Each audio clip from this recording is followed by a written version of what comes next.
से सायंकाल तक की हर व्यक्ति की अपनी एक दिनचर्या होनी चाहिए।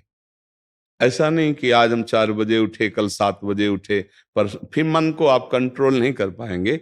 मन के लिए एक दिनचर्या होनी चाहिए कि हमको 10 बजे सोना है, 4 बजे उठ जाना है, तो फिर 4 से 4:15 नहीं होना चाहिए, 4 बजे उठ जाना, ऐसा नियम बना ले। और उठ करके हमको थोड़ी देर नाम जप करना है, थोड़ी देर हमें वाणी जी का गायन करना है, थोड़ी देर हमें ध्यान, एक अपनी दिनचर्या।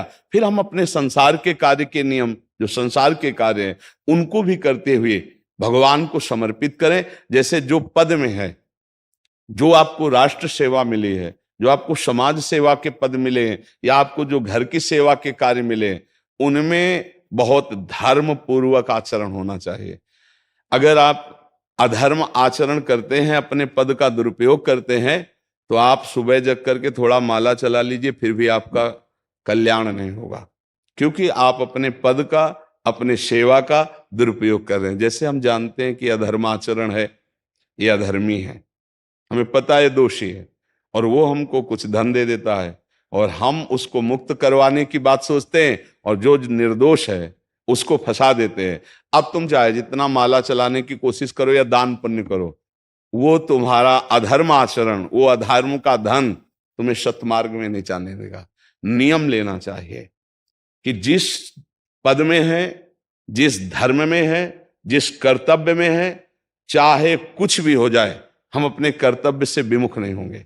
जितना जप महान है, उतने कर्तव्य महान है। दोनों बातें समझना है। जब माला फेरा और इसके बाद बेईमानी, अधर्माचरण, इनका कोई नियम नहीं है कि हमें कैसे चलना है, तो वो माला काम नहीं कर पाएगा, क्योंकि उसका तभी सत्य भाव माना जाएगा माला जपला जब धर्माचरण है। धर्माचरण नियम से। बोले वो बड़े कट्टर नियम वाले हैं, उनको घूस नहीं, आप उनको भयभीत करके नहीं काम करवा सकते, प्रलोभन में काम नहीं करा सकते। ये हमारी गृहस्थी है ना, तो गृहस्थी के पालन के लिए धन चाहिए, और धन के लिए हम धर्म को आगे रखें, धन को नहीं। धर्म को, हमारा कर्तव्य क्या, प्रायः जैसे पूज्य बाबा ने कहा, आज हमारे देश में बहुत दुर्दशा हो रही है। दुर्दशा हो रही, क्यों? क्योंकि सब अपनी जगह से गलत हो रहे हैं। अगर अपनी जगह हम ठीक रहे तो हमारी दुर्दशा नहीं होगी। हमारा भजन कम होगा, लेकिन हम धर्म से चल रहे हैं तो हम विजयी होंगे। हम भगवान को प्रसन्न कर सकते हैं, क्योंकि हमें जो कार्य मिला है वो भगवान का ही कार्य, सृष्टि भगवान का कार्य। जैसे नए बच्चे कुछ वकालत पढ़ रहे थे, तो यहाँ आके प्रश्न किया था कि हम जानते हैं कि वो दोषी नहीं है, हम जानते हैं कि वो दोषी है, पर दोषी हमें पैसा दे रहा है, तो हम वकालत पढ़ी इसीलिए, हम उसको जिताएंगे, तो क्या कोई पाप है? तो उनका खुला पाप है। बोले नहीं, हमारी कोई ऐसा कंपनी दो, ऐसा कुछ बोले कि हमारी कंपनी को ये सिखाया जाता है, तो हमको तो ये करना ही होगा, अगर नहीं करेंगे तो हमारी वकालत का मतलब क्या रहा? तो नहीं, वकालत का मतलब अधर्मी को मुक्त करवाना नहीं है। वकालत का मतलब अधर्मी के सबूत एकत्रित करके उसको दंड दिलवाना है, और धर्मात्मा को मुक्त करवाना है। अब इसके लिए आपके पास अर्थव्यवस्था अगर कमजोर भी है, तो धर्म व्यवस्था आपकी पूरी है। धर्म व्यवस्था ठीक है तो परिवार स्वस्थ रहेगा, सुखी रहेगा, भगवान आप पर प्रसन्न रहेंगे। अच्छा, फिर हमने तर्क रखा कि जैसे आपकी बहन के साथ कोई गलत व्यवहार करे, आपको पता है, और वो आपको 10 लाख रुपया घूस दे, तो क्या आप उसका पक्ष लेंगे?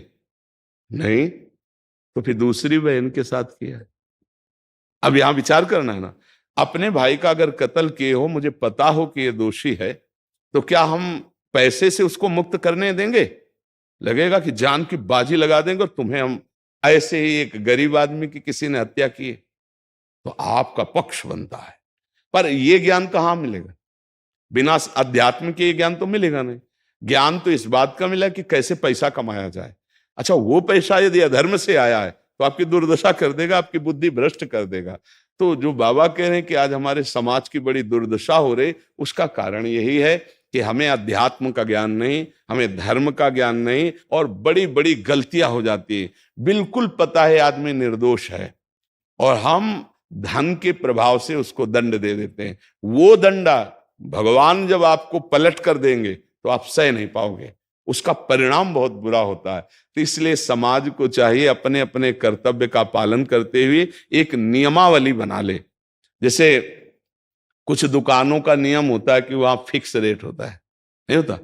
वहां ये नहीं चलेगा कि कसम से कहते हैं कि तुम्हें हम अपना जान करके कि 100 रुपया मीटर ये मिला है, हम बिल्कुल मुनाफा नहीं ले रहे। नहीं, झूठ क्यों बोल रहे हो? दुकान खोले हो मुनाफा के लिए, झूठ क्यों बोल रहे हो? नहीं लेंगे मुनाफा, हम जितने का लाए हैं उससे मुनाफा लेंगे, पर 120 रुपया मीटर देंगे, कपड़ा बढ़िया है, नाप फिट है, इससे नीचे नहीं उतरेंगे, हमें सफाई देने की जरूरत नहीं है कि हम कसम खाते हैं या ऐसा। हम जानते हो ये बिजली है, दुकान है, नौकर लगे हैं, तो इसका मुनाफा लेने के लिए दुकान खोलें, कोई दान करने के लिए तो नहीं। तो सबको पता है मुनाफा लेगा, लेकिन एक फिक्स दाम, उसे 10-20 रुपया का मुनाफा लेकर के हम उसको बेच रहे हैं। लेकिन झूठ क्यों बोले? बोले झूठ के बिना धंधा नहीं चलता। नहीं, ऐसा नहीं है।